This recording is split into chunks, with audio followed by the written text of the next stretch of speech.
Welcome to Bite at a Time Books, where we read you your favorite classics one bite at a time. My name is Bree Carlile, and I love to read and wanted to share my passion with listeners like you. If you want to know what's coming next and get updates from me, Bree, sign up for our newsletter at biteatatimebooks.com. Be sure to follow the show on your favorite podcast platform so you get all the new episodes. Or you can follow the show on YouTube, where we have playlists for all the stories. We're part of the Bite at a Time Books Productions Network. If you'd also like to hear what inspired your favorite classic author to write their novels, and what was going on in the world at the time, check out the Bite at a Time Books Behind the Story podcast, Tuesdays, where you listen to podcasts. Today we'll be continuing The Call of the Wild by Jack London. Chapter 6, For the Love of a Man, Part 1. When John Thornton froze his feet in the previous December, his partners had made him comfortable and left him to get well, going on themselves up the river to get out a raft of saw logs for Dawson. He was still limping slightly at the time he rescued Buck, but with the continued warm weather, even the slight limp left him. And here, lying by the riverbank through the long spring days, watching the running water, listening lazily to the songs of birds and the hum of nature, Buck slowly won back his strength. A rest comes very good after one has traveled 3,000 miles, and it must be confessed that Buck waxed lazy as his wounds healed. His muscles swelled out, and the flesh came back to cover his bones. For that matter, they were all loafing. Buck, John Thornton, and Skeet and Nig waiting for the raft to come that was to carry them down to Dawson. Skeet was a little Irish setter who early made friends with Buck, who, in a dying condition, was unable to resent her first advances. She had the doctor trait which some dogs possess, and as a mother cat washes her kittens, so she washed and cleansed Buck's wounds.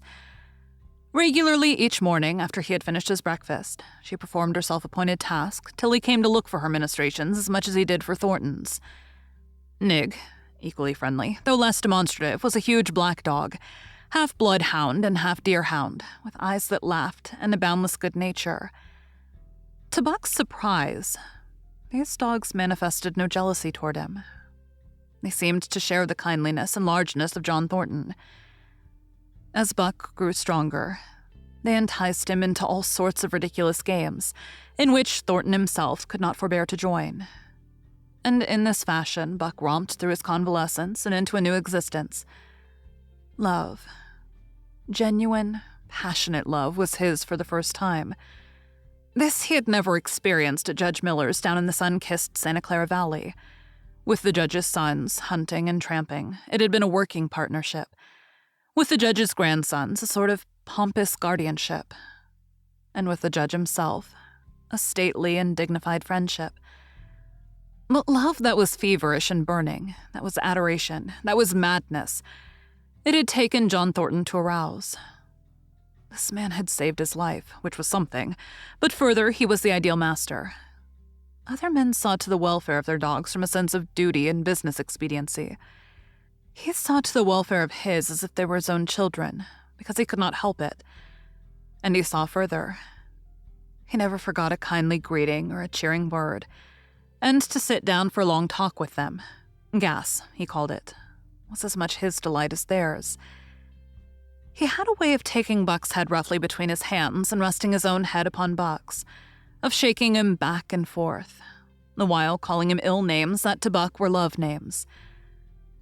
Buck knew no greater joy than that rough embrace and the sound of murmured oaths, and at each jerk back and forth it seemed that his heart would be shaken out of his body, so great was its ecstasy. And when released, he sprang to his feet, his mouth laughing, his eyes eloquent, his throat vibrant with unuttered sound, and in that fashion remained without movement. John Thornton would reverently exclaim, "God, you can all but speak." Buck had a trick of love expression that was akin to hurt.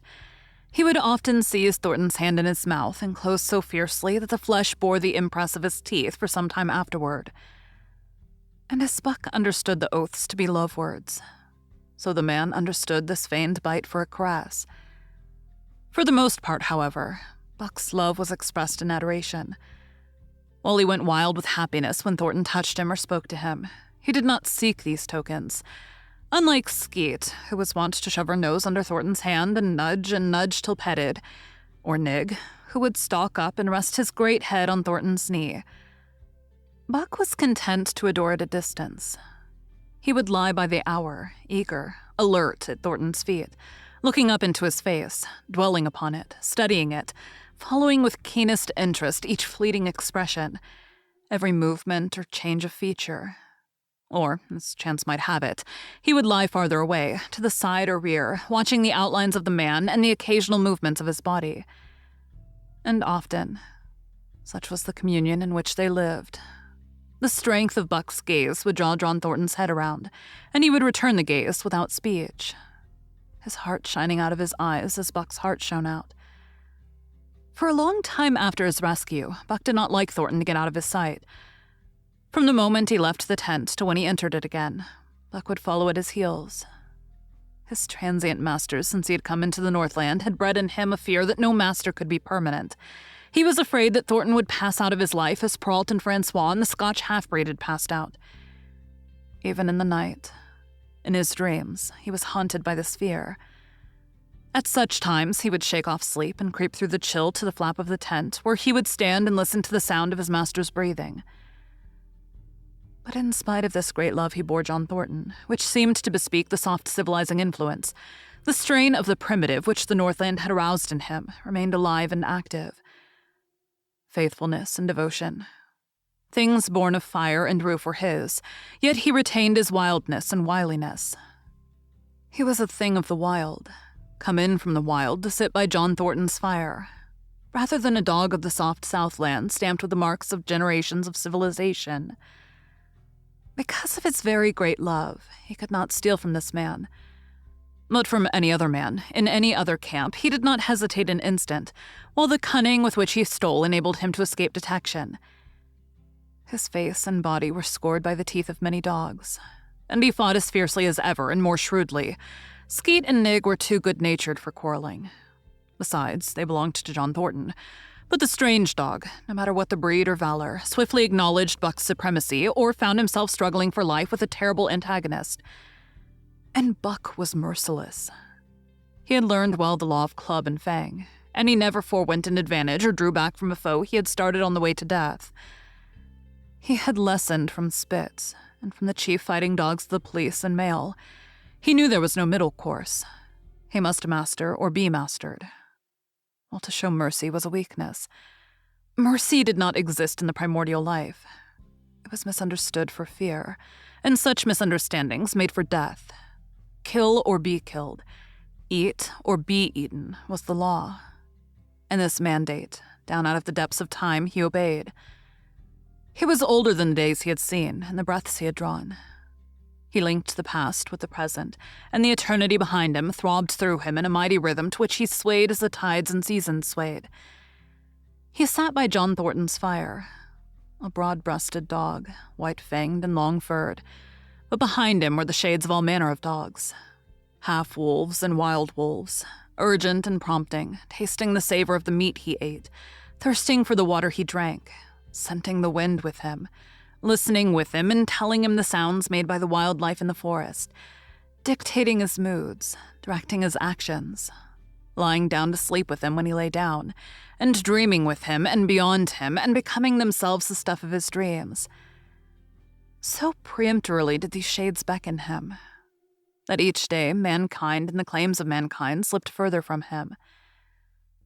Deep in the forest, a call was sounding, and as often as he heard this call, mysteriously thrilling and luring, he felt compelled to turn his back upon the fire and the beaten earth around it, and to plunge into the forest and on and on. He knew not where or why, nor did he wonder where or why, the call sounding imperiously deep in the forest. But as often as he gained the soft unbroken earth and the green shade, the love for John Thornton drew him back to the fire again. Thornton alone held him. The rest of mankind was as nothing. Chance travelers might praise or pet him, but he was cold under it all, and from a too demonstrative man he would get up and walk away. When Thornton's partners, Hans and Pete, arrived on the long-expected raft, Buck refused to notice them till he learned they were close to Thornton. After that, he tolerated them in a passive sort of way, accepting favors from them as though he favored them by accepting.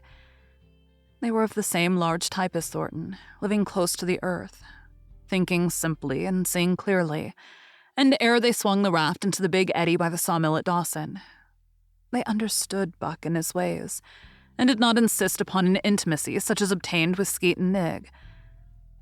For Thornton, however, his love seemed to grow and grow.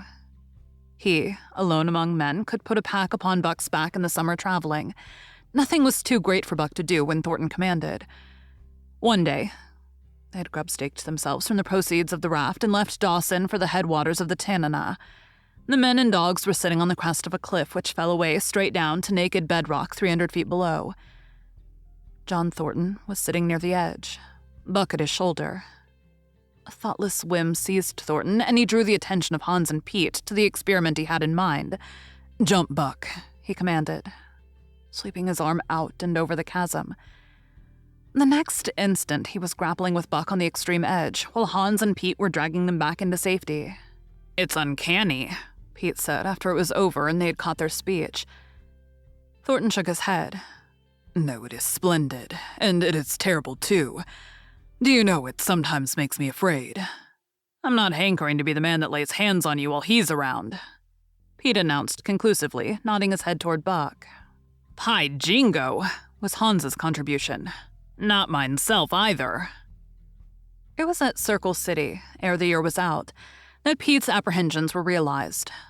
Black Burton, a man evil-tempered and malicious, had been picking a quarrel with a tenderfoot at the bar when Thornton stepped good-naturedly between.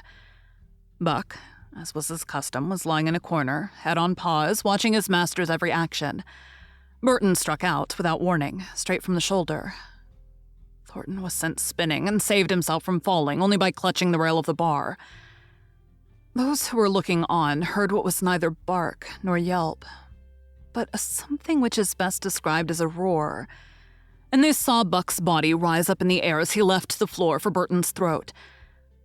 The man saved his life by instinctively throwing out his arm, but was hurled backward to the floor with Buck on top of him.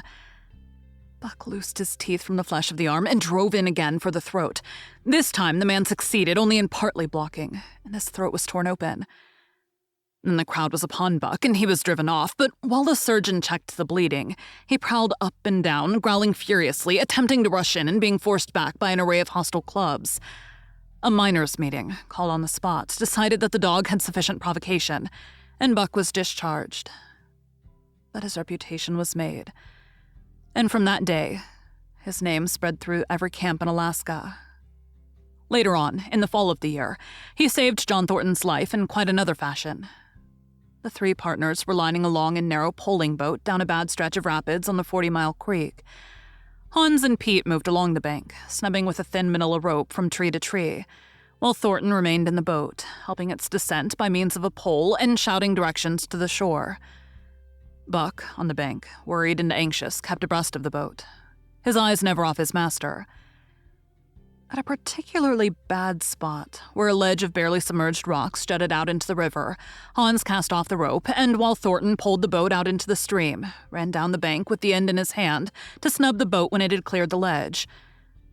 This it did, and was flying downstream in a current as swift as a mill race, when Hans checked it with the rope and checked too suddenly.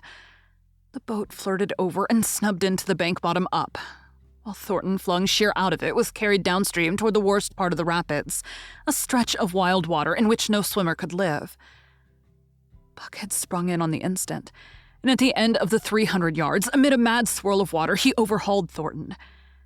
When he felt him grasp his tail, Buck headed for the bank, swimming with all his splendid strength, but the progress shoreward was slow. The progress downstream amazingly rapid. From below came the fatal roaring, where the wild current went wilder and was rent in shreds and spray by the rocks, which thrust through like the teeth of an enormous comb.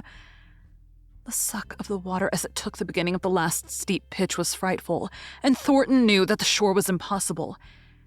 He scraped furiously over a rock, bruised across a second, and struck a third with crushing force.